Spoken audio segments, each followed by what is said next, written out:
Sumatin po ang biyaya, awa, habag, pagpapala, katotohanan, pag-ibig mula kay YAHAWAH. Isang magandang araw po sa bawat isa. Sa umaga po ito ay akin pong ipaglilingkod sa inyo ang salitang Iglesia ng Diyos, Church of God, at iba't ibang uri ng samahan na ang kanilang kinuha ay yung pong Church of God na di umano ay mababasa daw sa kasulatan. Kung mapapansin po ninyo dito sa inyong screen, ito po yung mga matatandang salin, 1534, 1539, 1537. Ayan, si Tyndale Bible noong 1534, and then the Greek Bible is 1539. Itong Matthew's Bible is 1537. Ito po ay unang Korinto 1:1. Para po doon sa nagsusuri at patuloy na nag-aaral. Siguro kung mapapansin po ninyo, babasahin ko po ito isa-isa. Dito kay Tyndale, Paul by vocation, an apostle of Jesus Christ, Toro the will of God and brother Sosthenes, unto the congregation of God, which is at Corinthum, to them that are sanctified in Christ Jesus, saint by calling with all that call on the name of our Lord Jesus Christ in every place, both of theirs and ours. Papansinin po ninyo itong congregation, ito, Congregacion of God. At ganoon din po dito sa The Greek Bible, Congregation of God. Dito po sa Matthew, Congregation of God. Ano po ba meaning ng congregation? Kasi actually ito po ay may pagka-Spanish po eh. Tingnan nga po natin kung ano ibig sabihin ng salitang congregation. Congregation sa Tagalog, ano? Ito. This word is from the Spanish congregation.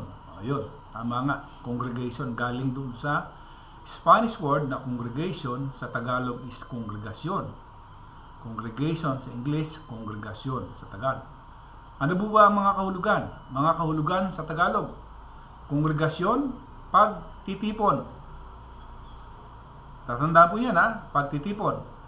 Kongregasyon, asembleya ng mga tao o bagay. Ayan. Kongregasyon, pangkat ng mga tao na nagtitipon upang sumamba. Kongregasyon sa Simbahang Katoliko Romano, pangkat ng mga tao na sumusunod sa iisang batas ng reliyon. Sa madalit sabi, yung salitang kongregasyon ay Spanish word na sa Tagalog ay kongregasyon at sa English naman ay congregation. Isang pagtitipon, asembleya ng mga tao, pangkat ng mga tao na nagtitipon upang sumamba. Sa Simbahang Katoliko Romano, pangkat ng mga tao na sumusunod sa iisang batas ng reliyon. Ito po yung definition ng salitang kongregasyon. Ngayon, balikan ho natin. So, kung kongregasyon ay kalipunan ng mga tao, tama po itong kay Tyndale, tama po itong The Greek Bible, tama po itong Matthew's Bible. Tama. Ayan Congregation of God, Congregation of God, Congregation of God, yun, yung sinasabing Spanish. Ngayon, bakit ko po ito binibigyan ito ng diin o pansin? Maliwanag po dito na para lang natin maintindihan. Kasi ginagamit ng marami yung salitang Church of God, Iglesia ng Diyos, para maintindihan natin.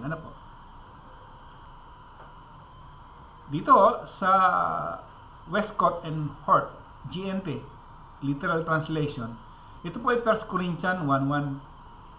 So dito, sinasabi dito, Paulos, Letos, Apostolos,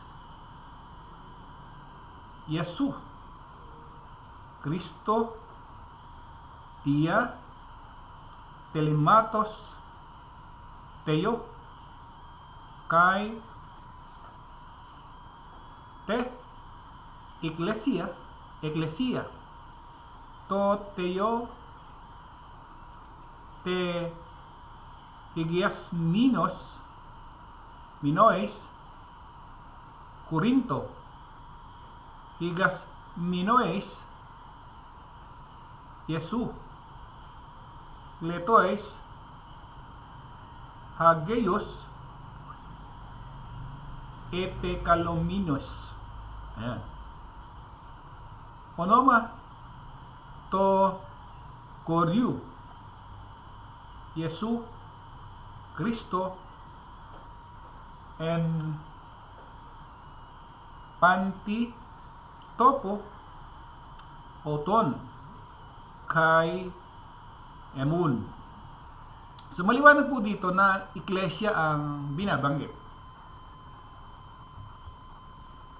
Congregation, ang meaning po pala ay mga kalipunan ng mga tao.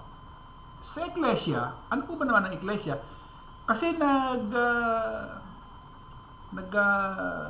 sumakay sila doon sa yung para bang katunog na iglesia, magkatunog nga naman eh. Pero pagka titingnan natin kung ano ang meaning ng iglesia, ay ito po.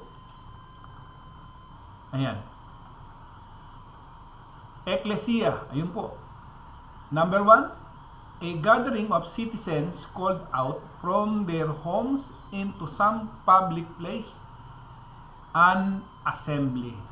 So talagang tama po yung kay Tyndale, the Great Bible, tama po sila. Kung ito po ang pagbabatayan natin. Ayan. 1a, an assembly of the people convened at the public place of the council for the purpose of deliberating. 1b, the assembly of the Israelites. 1c, any gathering of throng of men assembled by chance tumultuously. In a Christian sense, an assembly of Christians gathered for worship and religious meeting. Ayan. A company of Christian, or to those who hoping for eternal salvation through Jesus Christ, observe their own religious rites, hold their own religious meetings, and manage their own affairs according to regulation prescribed for the body for order's sake. 1b3, those who anywhere in a city, village constitute such a company and are united into one body. The whole body of Christians scattered throughout the earth, the assembly of faithful Christians already dead and received into heaven. So, mapakaliwanag po nitong ating binabasa o binasa. Ayan, kay Tyre po. Sabi niya, from the compound, ayan, a derivative of G2, yung pinanggalingan, a calling out, that is concretely a popular meeting, especially a religious congregation, Jewish synagogue or Christian community, or members on earth, or saints in heaven or both. Assembly. Pero bakit ito may church? Yan. Ito po yung ating bibigyan ng pansin.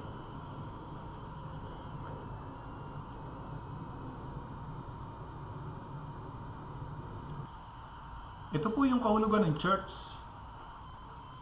A building used for public Christian worship. Synonyms: house of God, the Lord house, house of prayer, kirk. Ayan. Church po yan eh. So, yun daw po yung church, a building used for public Christian worship. Ibig sabihin, building. Ayan. Dito po sa kay Merriam-Webster, definition of church. Number 1, a building for public and especially Christian worship. Ano po? Ayan.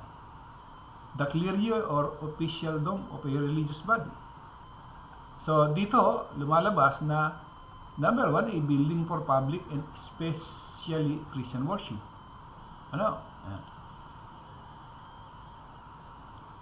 So, maliwanag maliwanag dito na ibig sabihin ng salitang church, a building for public Christian worship. Ang tanong lamang po natin dito, alin ang tama ngayon na dapat nating sundin? Ang tama ito. Kasi kung titignan natin, yung sinasabi nga doon sa Korinto na 2 o 3 kinakailangan ni mag-witness. Ano? Ito, mahigit ito 3 ito eh. Bukod dito sa 3 ito, meron pa na nagpapatotoo na talagang itong kongregasyon ang tama kaysa doon sa church na ginagamit ng marami. Ano? O muli po, nawa po'y magbigay ito ng kahit kaunting pagkaunawa kung loloobin po ni Yahweh, ni YAHAWAH. Maraming pong salamat sa inyo lahat. Sumatin po ang biyaya, awa, habag, pagpapala, katotohanan, kapayapaan mula kay YAHAWAH. Magandang umaga po sa bawat